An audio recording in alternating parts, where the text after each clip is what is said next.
చదువులమ్మ ఒడిలో నా ఓ చరిత్ర పుట్టిందో చెరగని ముద్రై సమాజంలో స్వేరోగా నిలిసిందో రక్షణ దన్నై అక్షరమాలకు దండై కదిలిందో జ్ఞానయోధ మన ప్రవీణ్ సారై సీకటి సిల్చిందో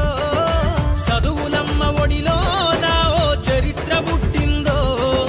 చెరగని ముద్రై సమాజంలో స్వేరోగా నిలిసిందో ఆకలనైతే అన్నం మెతుకులు కాదు అక్షరాలు తింటూనే 13 సంవత్సరాల వయసులోనే ఎవరెస్ట్ ఎక్కింది సార్. 13 సంవత్సరాల వయసులో శవాల మధ్య నుంచి నడుచుకుంటూ పోతూ నా బిడ్డలు ఎవరెస్ట్ ఎక్కి అక్కడ మీరు ఇంతవరకు మాట్లాడిన బాబాసాహెబ్ ను ఆ ఎవరెస్ట్ మీద పెట్టింది.